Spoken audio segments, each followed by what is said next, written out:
அண்மைச் செய்தி. சென்னை அடையாற்றில் ரவுடியின் கொலை வழக்கில் அவரது நண்பர்கள் உட்பட 5 பேர் கைது செய்யப்பட்டிருக்கின்றனர். கூடுதல் விவரங்களோடு இணைகிறார் எமது செய்தியாளர் சாலமன். தற்போது கைது செய்யப்பட்டிருக்கக்கூடிய அந்த 5 நபர்களும் யார்? அவர்கள் எதற்காக இந்த சம்பவத்தில் ஈடுபட்டார்கள்? இந்த வழக்கு குறித்தான முழு விவரங்களையும் சொல்லுங்க சாலமன். சென்னை சைதாப்பேட்டை மறைமலை அடிகளார் பாலத்தின் அடியில் அடையாறு ஆற்றில் இன்று காலை ஆண் சடலம் ஒன்று மிதப்பதாக போலீசாருக்கு தகவல் கிடைத்தது.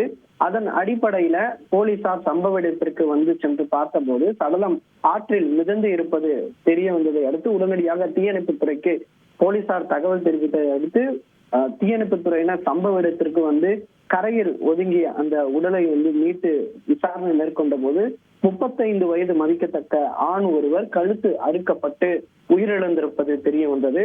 உடனடியாக சடலத்தை மீட்ட போலீசார் பிரேத பரிசோதனைக்காக ராயப்பேட்டை அரசு மருத்துவமனைக்கு அனுப்பி வைத்தனர். இது தொடர்பாக போலீசார் நடத்திய விசாரணையில அந்த நபர் கழுத்து அறுக்கப்பட்டு கொலை செய்திருப்பது தெரிய வந்தது. மேலும் அந்த நபரை பற்றி நடத்திய விசாரணையில அவர் கண்ணகி நகரை சேர்ந்த கருப்பு ஆகாஷ் என்பது தெரிய வந்துள்ளது. மேலும் இவர் மீது கொலை உட்பட பல்வேறு வழக்குகள் நிலுவையில் இருப்பதும் போலீசாருக்கு தெரிய வந்ததை அடுத்து இவரை கொலை செய்தது யார் என்பது தொடர்பாக போலீசார் விசாரணை மேற்கொண்ட போது சம்பவ இடத்தில் விசாரணை நடத்திய போது அங்கு மதுபான பாட்டில் மற்றும் ஃப்ரைட் ரைஸ் உள்ளிட்ட பொருட்கள் சிதறி கிடப்பது தெரிய வந்துள்ளது. இதனை அடுத்து அதனை துப்பாக வைத்து போலீசார் நடத்திய விசாரணையில இருவர் இந்த சிசிடிவி காட்சியை ஆய்வு செய்த போது இருவர் ஆகாஷுடன் செல்வது தெரிய வந்தது. அவரது நண்பர்களான அஜய் மற்றும் ராகேஷ் ஆகியோர் அவரிடம் செல்வது தெரிய வந்ததை அடுத்து இது தொடர்பாக அவர்களிடம் நடத்திய விசாரணையில பல்வேறு தகவல்களாக வெளிவந்தது. அதாவது கடந்த வருடத்துல கண்ணகி நகரை சேர்ந்த அருண் என்பவரோட நண்பனை ஆகாஷ் என்பவர் வெட்டி கொலை செய்திருப்பதும் இந்த கொலைக்கு பழி வாங்க அருண் காத்திருந்த நிலையில அவர் தற்போது அவரது நண்பர்களை வைத்தே அந்த ஆகாஷை கொலை செய்திருப்பது தெரிய வந்துள்ளது.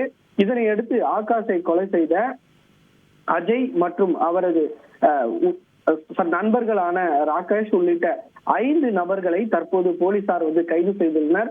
கைது செய்யப்பட்ட இவர்களிடம் ஒரு கத்தி உள்ளிட்ட பல்வேறு பொருட்களை போலீசார் பறிமுதல் செய்துள்ளனர். மேலும் கைது செய்யப்பட்ட நபர்கள் தனது நண்பனை கொலை செய்வதற்காக பழிவாங்குவதற்காகவே இது போன்ற கொலையில் ஈடுபட்டதும் கொலை செய்த பின் அவர்கள் எந்தவித தடயங்களும் போலீசாருக்கு கிடைக்கக்கூடாது என ஆற்றில் தூக்கி வீசி இருப்பதும் போலீசாரின் முதற்கட்ட விசாரணையில தெரிய வந்ததை அடுத்து கைது செய்யப்பட்ட இவர்களை சைதாப்பேட்டை நீதிமன்றத்துல ஆஜர்படுத்தி பின்னர் சிறையில் அடைத்தனர்.